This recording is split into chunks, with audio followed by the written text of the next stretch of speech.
En julio de 1952 se constituye, según el Decreto Ley número 245, el Instituto Hondureño de Antropología e Historia, con el mandato expreso de orientar, planear y ejecutar los trabajos que requiere la defensa y estudio del tesoro cultural de la nación.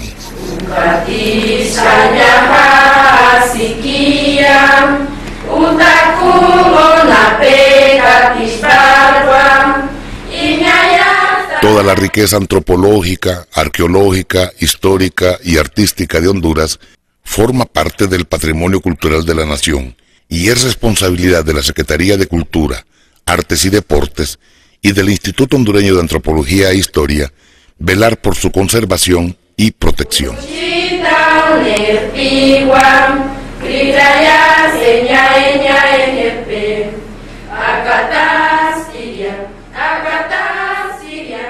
De parte del instituto recibí bastante apoyo cuando estuvo el gerente Darío Uraque, porque prácticamente él fue el que nos dio la oportunidad de involucrarnos como jóvenes y como garífunas a ser parte de la administración de esta fortaleza, y lo que eso permite entrar a ser parte de lo que es el instituto, a ser parte de la administración del Instituto Hondureño de Antropología e Historia. Debido a lo que es el golpe, pues todo eso ha decaído. Ya no hay interés de parte del instituto a lo que es la organización de jóvenes del futuro y la organización de los artesanos, garífunas y pech.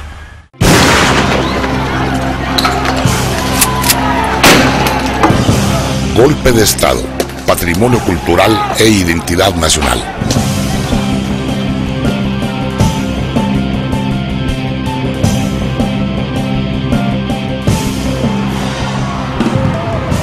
Horas antes de ser juramentado como presidente de la República de Honduras, el ciudadano José Manuel Zelaya Rosales recibe de manos del entonces presidente del Congreso Nacional, Roberto Micheletti, la Ley de Participación Ciudadana, previamente aprobada por el Poder Legislativo.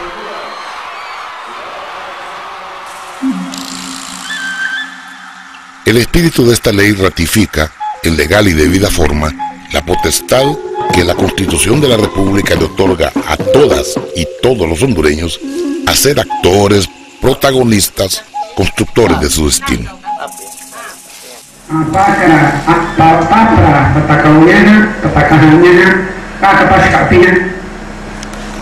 Dice él que todo lo que las autoridades que están aquí presentes, que nos han enseñado, nosotros somos responsables de llevar para dar un mensaje a la comunidad, a la gente.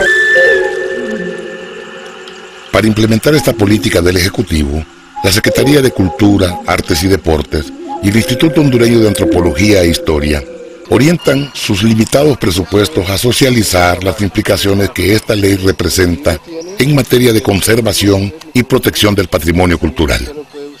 Se enteró las personas del instituto que yo tenía algunas piezas arqueológicas que encontré en la montaña y las recuperé y las tengo en mi casa, y llegó el doctor Darío Uraque, me invitó a estos talleres por eso, para que yo vaya conociendo la situación de cómo se protege esas cosas, y por eso ando aquí.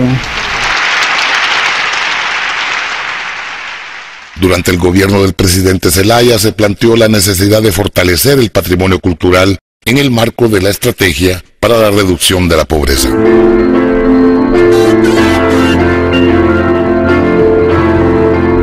El ARP es el plan de trabajo del gobierno que le dice a la comunidad internacional cuáles son las metas, prioridades, intenciones del gobierno, y por lo tanto legitima, faculta, permite la inversión de recursos de cooperación en esos temas.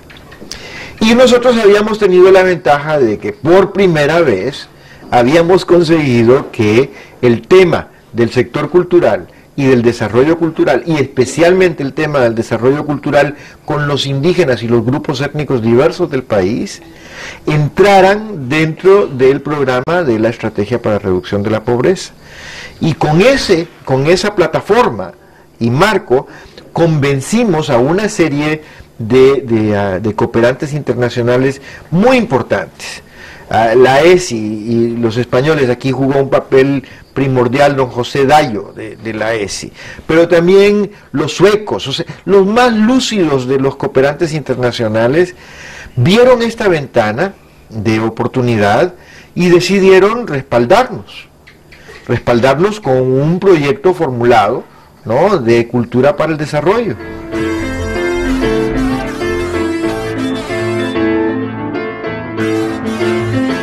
Durante este periodo se trabajó bajo el principio de la democratización de la cultura.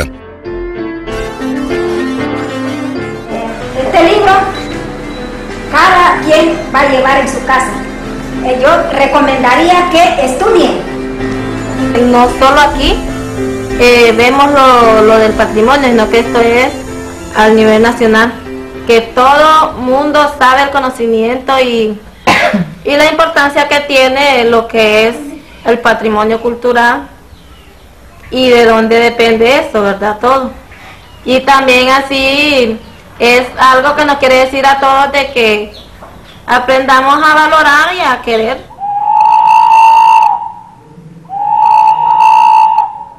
Para alcanzar este propósito, se contó con el apoyo del Sistema de Naciones Unidas y la Agencia Española de Cooperación Internacional a través del programa Conjunto Creatividad e Identidad Cultural para el Desarrollo Local.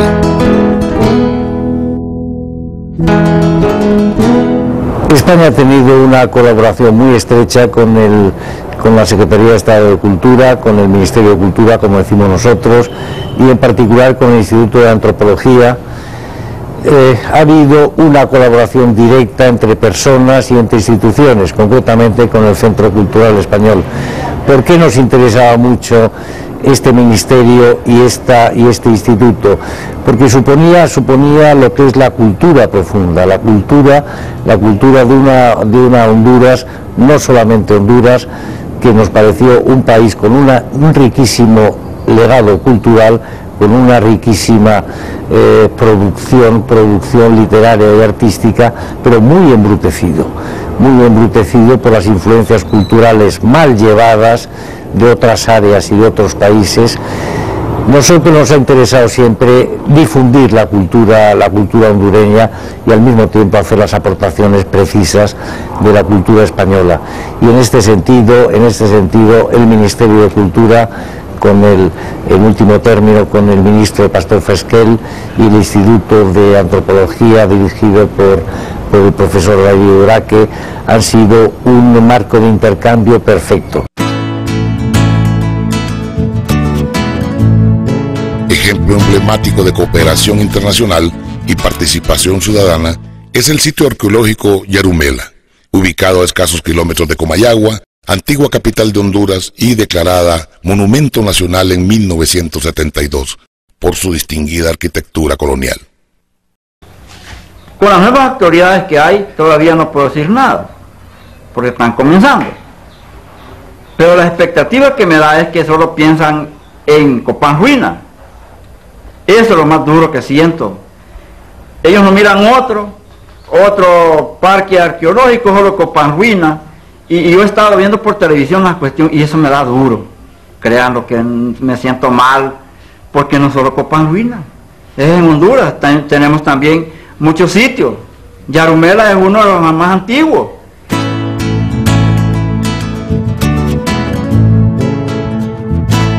Entre 1975 y 2008, el Parque Arqueológico de Copán Ruinas se benefició con una inversión aproximada de 70 millones de lempiras entre préstamos y donaciones. Esta inversión no refleja los recursos técnicos, financieros y académicos aportados por importantes universidades de Estados Unidos como Harvard, Pensilvania y Tulane.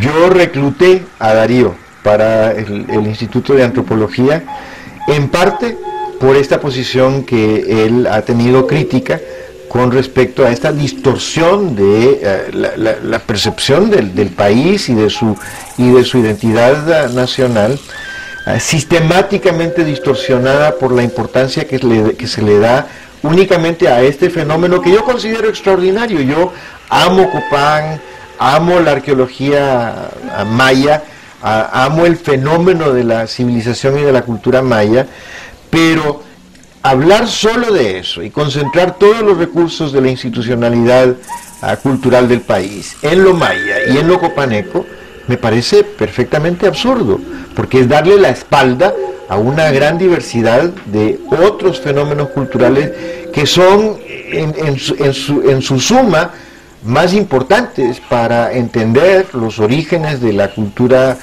hondureña que lo maya puro. Para finales de los años 70, el Parque Arqueológico de Copán Ruinas fue declarado Patrimonio Cultural de la Humanidad por la Organización de las Naciones Unidas para la Educación, la Ciencia y la Cultura, UNESCO. Luego de este reconocimiento, las ruinas mayas de Copán se transformaron en argumento fundamental para una campaña publicitaria ideada para obtener divisas vía turismo.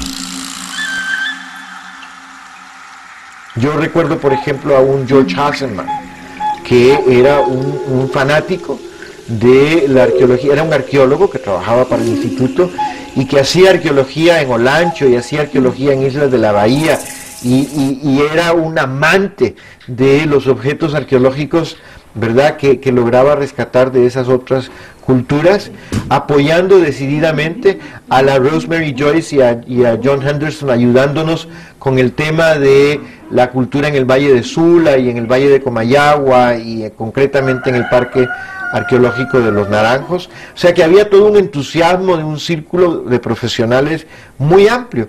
No era cuestión de desestimar en ningún momento la arqueología copaneca. Yo creo que todos ellos, todas estas personas que te he mencionado, están conscientes del valor increíble que tiene la arqueología copaneca, pues, ¿no? Mira, la escultura en Copán es absolutamente extraordinaria. No es solamente que sea maya, es que no hay ningún otro sitio maya que tenga esa calidad de escultura que encuentras en Copán. Entonces ahí hay un valor genuino, pero era una traición al resto del país el fingir que solamente éramos descendientes de los maya copanecos, ¿no?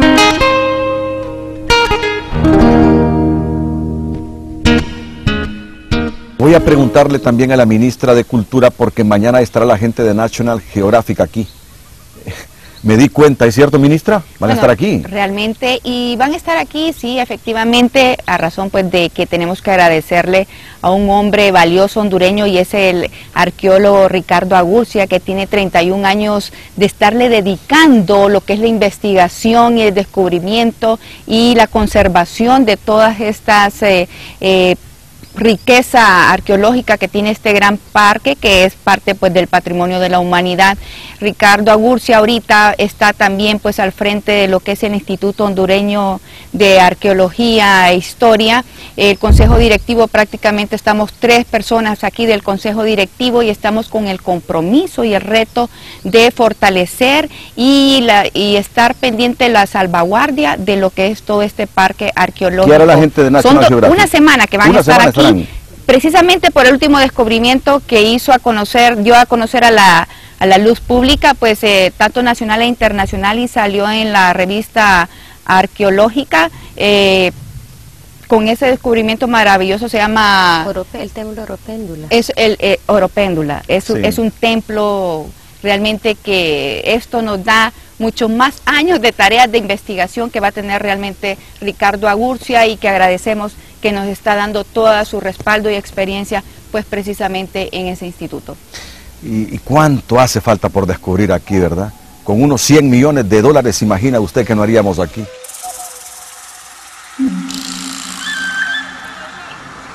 La población de Honduras para mayo del 2010 era de aproximadamente 7.8 millones de habitantes, y la población indígena y negra sobrepasaba el 1,5 millones. Esto quiere decir que el 19.2% de la población constituyen el patrimonio cultural. Vamos a hablar del creador, que él nos hace por igual, no hay otra distinción, pero aquí en la planeta Tierra los hacemos muchas distinciones, creyendo que ese actor es mejor que el otro menos, pero no es así, al contrario todo. Y yendo a la raíz, todos tenemos derecho a la vida, cómo vivir mejor, cómo mantenernos, cómo educarnos, cómo ser civilizados, pero falta apoyo del Estado y no podemos hacer nada. Vivimos despreciados, botados por aquellos lugares remotos. Son culturas vivas que demandan la atención de las autoridades. Yo creo que esa iniciativa justamente venía a romper esa idea de que, por ejemplo, solo nuestros antepasados que vale la pena estudiar son los mayas.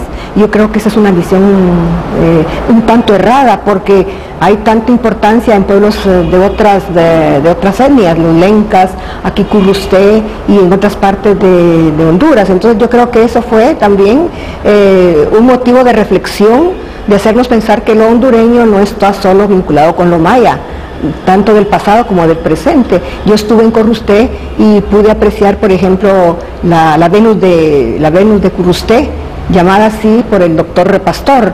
Entonces era prueba de que ahí hubo también hay restos dignos de ser rescatados. Entonces el proyecto de crear ahí un museo y una casa específica para que llegasen estudiantes, pues era también, va directamente conectada con las raíces más hondas, especialmente del Valle de Sula, nuestras raíces de identidad cultural, ¿verdad? Y así me imagino con otros centros que se estaban abriendo o que se estaban en proceso de consolidarse o de reafirmarse en su trabajo investigativo.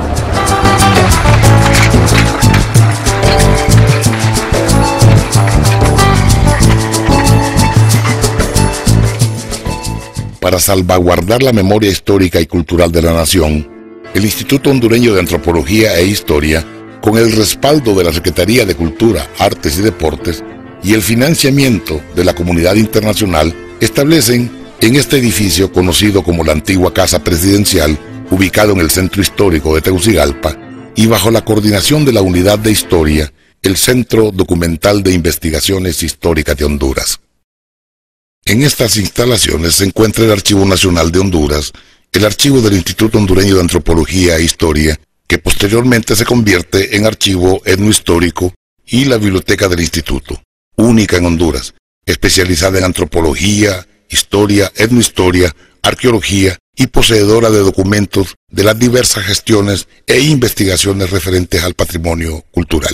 Cuando conocemos esto, entonces nos damos cuenta de que hay un trabajo que se está haciendo de mucha intensidad, pero que todavía no puede ser de gran difusión, porque está sembrando todavía, y que creo que es lo que realmente se estaba realizando durante el periodo del gobierno anterior, el gobierno del presidente Zelaya, que era más bien sembrar, estudiar, investigar, y poco a poco ya ir ejecutando algunas obras concretas, puntuales ya, como las Casas de la Cultura, para decir, por ejemplo, un proyecto del que tengo algún conocimiento, y donde ya se comenzaba a ver, y no solamente ciertos frutos, sino lo que para mí es muy importante, una metodología. Porque claro, hemos tenido otros directores de instituciones culturales en donde lo que se ha hecho es realizar actividades a granel, o si no a granel, por lo menos simplemente actividades foquistas, hacer aquí una actividad, otra en otra ciudad y nada más, pero sin método, sin sistematización. Entonces mi visión del trabajo que estaba haciendo el instituto era de que comenzaba ya a desarrollar organizadamente sus propias metodologías.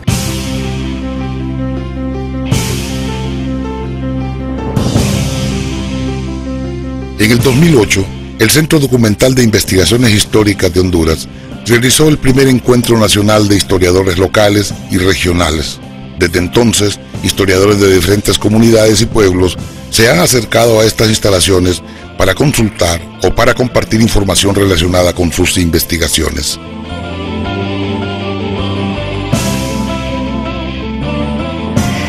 Creo que es sumamente importante, quizás no es un aspecto que lo mire mucho la mayor parte de la gente, pero yo lo percibía, ¿no? Sabía que se estaban haciendo seminarios, por ejemplo, foros, reuniones, debates, conferencias, que se estaba convocando los historiadores de poblaciones pequeñas, historiadores no profesionales, para que se pudieran capacitar. La reunión en Omoa, por ejemplo, sé que fue lindísimo, aunque lastimosamente yo no pude asistir, ¿no? Entonces se miraba ya que comenzaba a arrancar un proyecto sistemático y serio. Esa es mi visión del trabajo que estaba realizando el instituto, ¿no?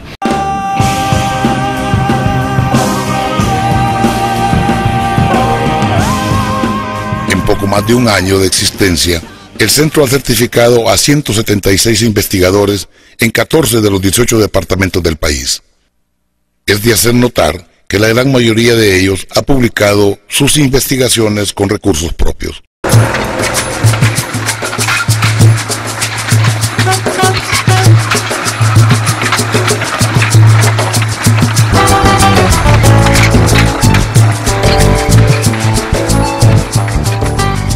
Todos estaban ya interesados de seguir mejorando, seguir buscando más cómo producir la historia de los Pech y también mantener la lengua y el costumbre, que prácticamente en el grupo étnico ya no se encuentra casi total de esta naturaleza. Por eso se estaba haciendo un esfuerzo para que en verdad que el Estado, el jefe de Estado también, que nos reconozca como grupos étnicos, ¿verdad? Pero lastimosamente yo lo siento cuando llegó el punto del problema del Estado, ¿verdad? Porque todavía estábamos en un proceso, no habíamos terminado y no sabíamos cómo lo podíamos hacer estas cosas, ¿verdad? Y entonces allí es donde yo no puedo dar más detalle de lo que, pero sí, la relación del movimiento que se estaba haciendo bien, porque ese es el bien de nosotros, para descubrir cómo somos el grupo étnico, de dónde nos valemos como personas, que tenemos derecho también a la vida, ¿verdad? Don Hernán y doña Juana son coautores junto a Wendy Griffin de la investigación Los Pech de Honduras, una etnia que vive. Esta primera edición fue financiada con recursos del Instituto Hondureño de Antropología e Historia y publicada en marzo del 2009. Hemos rescatado un poquito, ya venía, entonces ya vino el golpe de Estado, entonces ahí fue que ya parece que se aplastó, se eliminó, entonces ya después ya no ha habido nada. El golpe de Estado del 28 de junio fue, además de una herida muy honda en el corazón de Honduras, porque una gran cantidad de personas lo rechazamos desde el principio de una forma espontánea, porque representaba la vuelta a regímenes militaristas que siempre han sido tan nefastos en la cuestión cultural y especialmente en el ámbito de los derechos humanos. Fuimos a las marchas, estuvimos un rato ahí, de repente vimos como una estampida de gente. Sí. Y, o sea, era confuso porque estaban con bombas lacrimógenas. En la confusión me perdí del grupo y nos empezaron a agarrar a otras personas y a mí y nos subieron a una patrulla. Dijeron que iban a Cholomo. No sé qué rumbo tomaron porque el policía me llevaba boca abajo enchachada con un pie en mi espalda. Me llevaron a un lugar montarroso y me bajaron y me dijeron: hoy sí, cabrona, ya vas a ver lo que te va a suceder por andar en cosas que no te convienen. Me violaron 4 policías.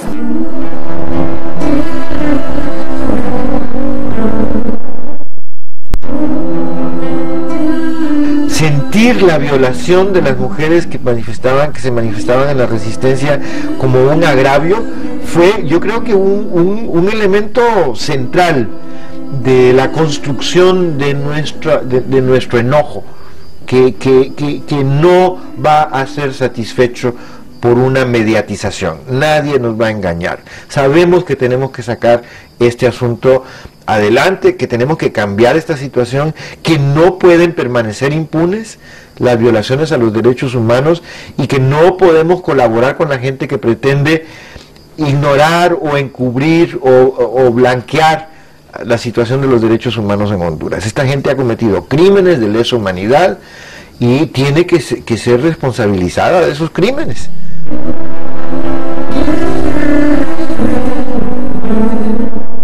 Quería ir a la policía, pero ¿cómo ir si fueron ellos los que me hicieron el daño?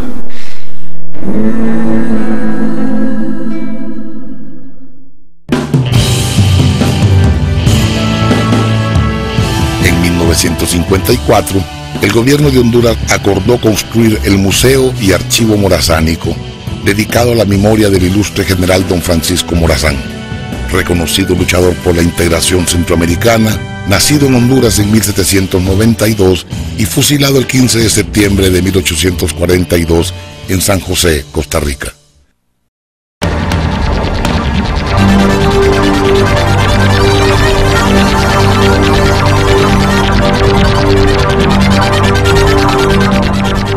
Esta iniciativa, ignorada por más de medio siglo, fue retomada a inicios de la administración del presidente Zelaya en enero del 2006 y apoyada por un comité permanente legalmente constituido por 11 instituciones, las cuales asumieron el compromiso de honrar su memoria con la puesta en escena del Museo Casa Morazán.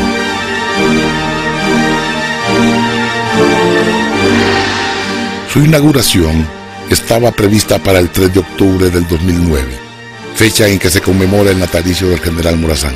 Sin embargo, el rompimiento del orden constitucional retardó su montaje y por consiguiente la fecha de su inauguración.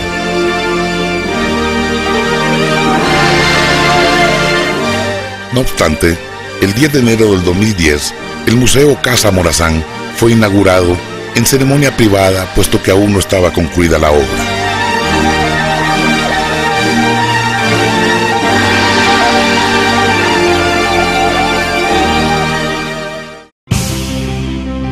Para concluir, la señora Castro dispuso proyectar unos documentales en honor del general Morazán.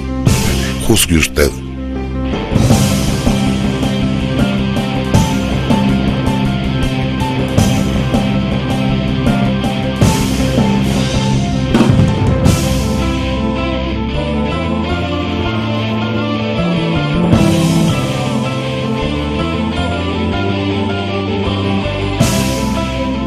Quien va a pagar las consecuencias es el pueblo hondureño, que va a tener un retraso en la cuestión cultural de unos 30 años, una vuelta atrás.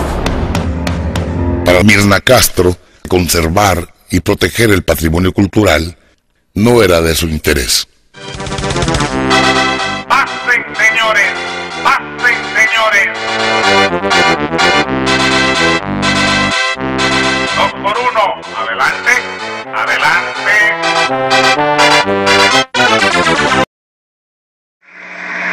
Bueno, muy buenas tardes a todos que nos acompañan en esta mañana, aquí en esta tarde.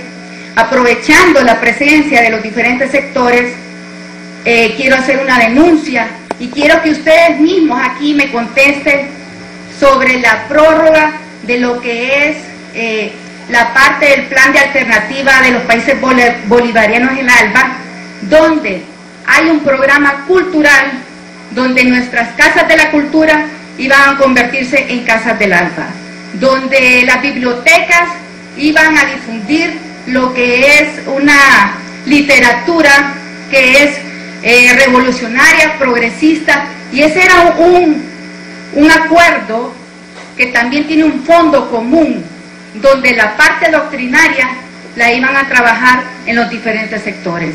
Por eso quiero preguntarles aquí, ustedes como los diferentes sectores, si quieren que por medio del Congreso Nacional se derogue precisamente esa parte que viene en detrimento a nuestra cultura nacional. Lo único que viene a hacer es un lavado de doctrina que se iba a llevar a cabo a nivel nacional para ir trabajando en los sectores más pobres, con las etnias, con los garífunas, con los diferentes sectores que realmente son más vulnerables. Así que bueno, señor presidente, le dejo a usted la inquietud y a ustedes, por supuesto, que para que digan, soy Mirna Castro, actual ministra de Cultura, Artes y Deportes. Muchas gracias.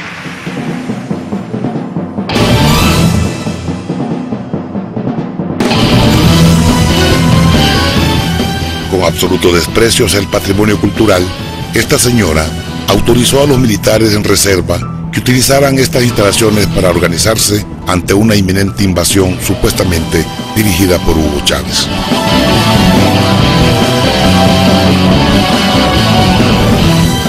Tal fue la indignación de artistas, escritores, historiadores y de la población en general, que de forma espontánea y pacífica tomaron las instalaciones del Centro Documental de Investigaciones Históricas de Honduras para proteger 400 años de historia, 400 años de patrimonio cultural en peligro de desaparecer.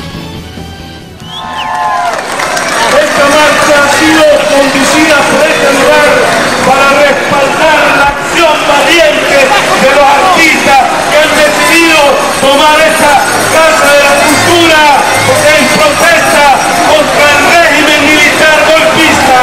Adelante, compañeros y compañeras, la resistencia les apoya.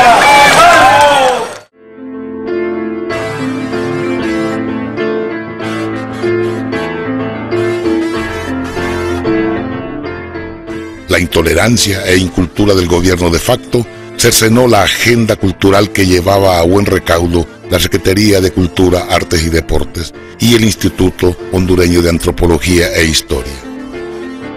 Entonces, en ese sentido fue, vamos, alguien lo ha dicho, yo estoy solamente repitiendo la frase, un doble golpe, porque fue un golpe político, un golpe contra el Estado hondureño, pero también fue un golpe en contra de un movimiento cultural que estaba en proceso de despegue y que había ilusionado no solamente a la comunidad cultural, sino que a la clientela, a la gente en las comunidades y en las ciudades del país que estaban participando en este proceso de organización de su propia institucionalidad cultural. Con lo acontecido después del 28 de junio, a mi juicio, nuestro país ha tenido una paralización completa en todos sus aspectos.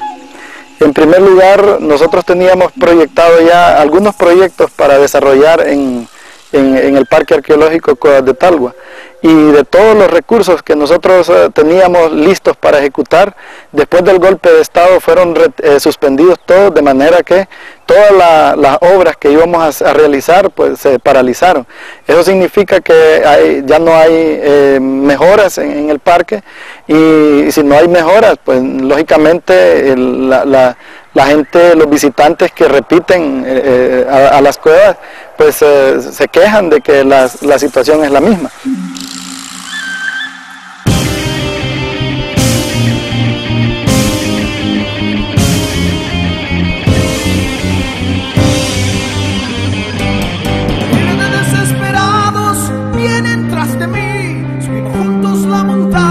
Esperamos sobrevivir, somos hijos de la unión, guerreros de la libertad, que venimos del futuro a dar batalla a la oscuridad.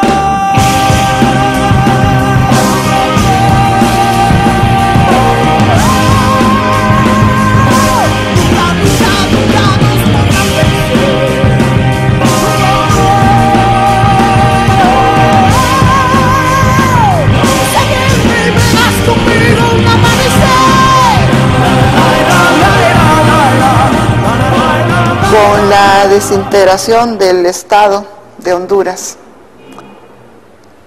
todo queda en anomalías y en acefalías, y cuando el doctor Ebraque ya es despedido, nosotros sufrimos una de las mayores traumas, porque se quedaron parte de todas esas vasijas que son estas, que ya están unidas, o sea, recopilados sus fragmentos en un 80%, y esto es un trabajo que necesitamos continuar. Son vasijas que por sí solas hablan y que esperan, y que este trabajo se iba a hacer en los meses que quedaban para el doctor Ebraque entregar el instituto.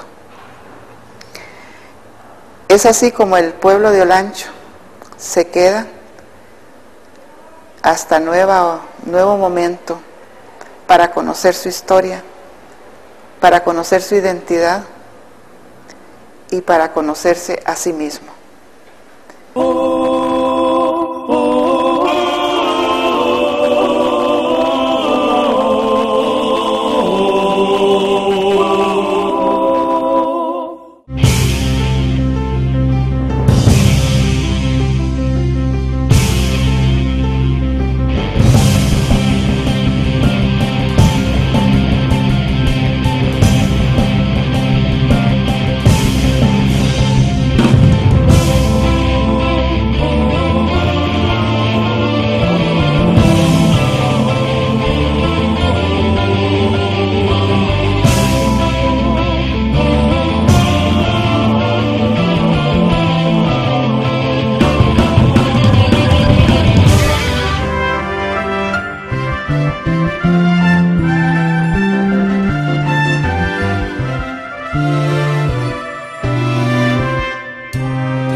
Esperamos sobrevivir, somos hijos de la unión, guerreros de la libertad, que venimos del futuro a dar batalla a la oscuridad.